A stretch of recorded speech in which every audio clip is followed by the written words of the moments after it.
자, 41번 보겠습니다. 소방기본법상 벌칙으로 옳은 거 찾아라 그랬습니다. 한번 볼까요? 화재 조사를 하면서 알게 된 비밀을 누설했어요. 아시죠? 비밀 누설 그럼 얼마라 그랬습니까? 300만 원 이하의 벌금이라 그랬어요. 300만 원 이하의 벌금.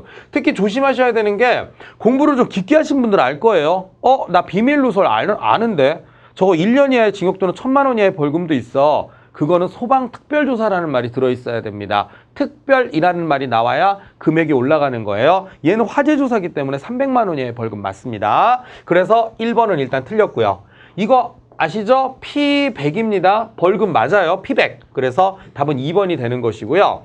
그 다음에 이거죠. 소방자동차 출동인데 소방자동차인데 얘는 방해잖아요. 그죠? 그럼 이거 아니에요. 뭐죠? 5년 이하의 징역 또는 5천만 원 이하의 벌금이고 200만 원 이하의 과태료가 되려면 여기에 지장이라는 말이 나와 있어야 됩니다. 그래서 41번의 답은 2번을 체크하시면 되겠고 4번은 이거 뭐죠? 사람을 구출하는 일을 방해하는 건 정말 나쁜 거예요. 그래서 이거는 5년 이하의 징역 또는 5천만 원 이하의 벌금이 되는 것입니다. 이거를 종합하면 답은 2번이 되겠죠. 그렇습니다. 자, 그 다음에 42번 보겠습니다. 200만 원 이하의 과태료인데 이거는 되게 많아요. 과태료가 너무 많아서 정리를 해드려도 아마 결국은 여러분들이 그냥 외우셔야 될 겁니다. 첫 번째 볼까요? 자, 뭐죠? 설치명령 위반 200만 원 이하의 과태료죠. 불을 사용할 때 지켜야 되는 사항. 우리가 뭐 따로 이걸 자세하게 배우진 않습니다만 보일러, 난로 뭐 이런 거 설치하는 기준 아니면 용접 뭐 이런 거에 관한 내용들이 있거든요. 그거에 해당되는 걸 어기면 200만 원 이하의 과태료고 특수 가연물에 관한 것도 200만 원 이하의 과태료입니다. 자, 그 다음에 세 번째 뭐죠? 소방자동차 맞는데 이거는 지장이잖아요. 방해가 아니라. 그죠? 그럼 이것도 500만 원 이하의 과태료. 소방활동구역을 출입한 사람도 200만 원 이하의 과태료. 그리고 이 지장이니까 200만 원 이하의 과태료. 소방활동구역을 출입한 사람도 200만 원 이하의 과태료. 이거는 저는 이렇게 얘기하잖아요. 구경 잘못하다가 너 과태료 내는 거야 이런 거잖아요. 200만 원 이하의 과태료. 그리고 자료 제출을 안 했거나 거짓으로 보고했다. 요거 거짓말이에요. 거짓말 하면은요 200만 원 이하의 과태료. 그리고 유사명칭을 사용해도 200만 원 이하의 과태료입니다. 그래서 뭐 그런 내용들을 종합해 보시면 될 것 같습니다. 자, 그런데 한번 내용 볼까요? 자, 내용 들어가 보겠습니다. 200만 원 이하의 과태료에 처하는 자가 누구냐 그랬습니다. 이거 보세요. 화재 조사고요. 누설이에요. 그럼 뭐죠?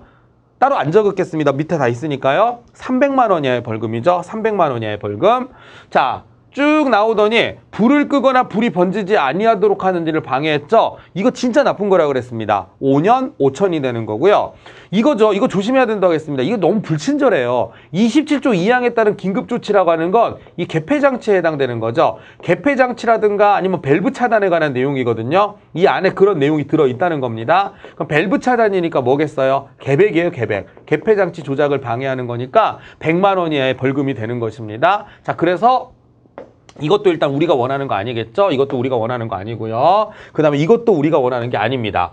자, 그러면은 200만 원의 과태료를 하나 내요. 뭡니까? 소방자동차인데 지장을 준 거잖아요. 그죠? 그러면 이건 얼마입니까? 요게 200만 원의 과태료니까 답은 4번을 체크해 주시면 되겠다라고 하는 것입니다. 뭐 이런 정도가 되겠네요.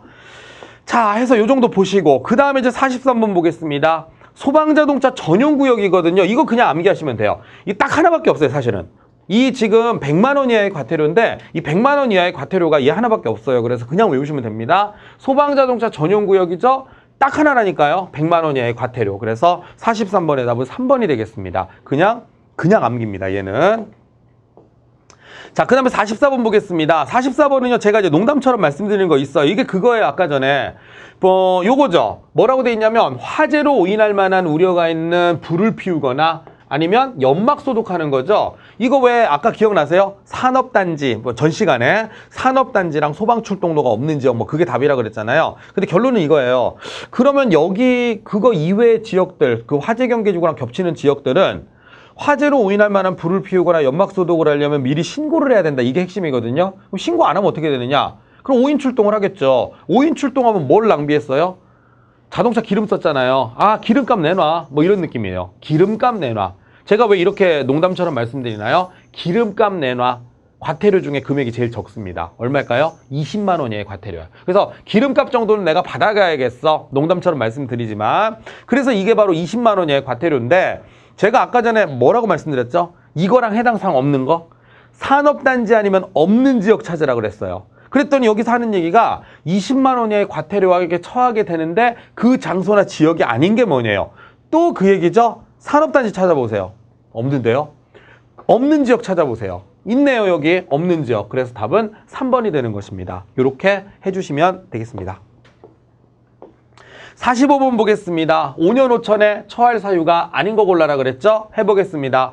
너무 쉬운데요? 자, 보겠습니다. 화재조사가 나오고 누설이란 말이 나왔어요. 얼마라 그랬죠? 300만 원 이하의 벌금이라 그랬잖아요. 그런데 우리는 5년 5천을 찾는 거라서 이거는 답이 아니죠. 그래서 일단은 답은 1번이 되는 겁니다. 너무 쉽게 찾았죠. 근데 여러분 그래요. 벌칙은요. 공부하시기엔 어렵죠. 근데 일단 외워놓으면 문제 풀기가 너무 좋습니다. 그냥 답이 읽는 순간에 바로바로 나오거든요. 그렇게 되시면은 안심인 거예요. 그렇게 되는 겁니다. 자, 나머지 한번 읽어보겠습니다. 뭐죠? 소방된 데 방해했어요. 5년 5천. 자, 소방된 데 인명구조를 뭐죠? 고의로 방해했어요. 5년 5천. 비상소화장치 효용을 해쳤다는 얘기. 효용을 해친 거는 방해한 겁니다. 그죠? 그래서 소방용수시설이나 비상소화장치를 방해했네요. 5년 5천. 해서 답은 1번을 체크해 주시면 되겠습니다. 뭐 이런 거죠.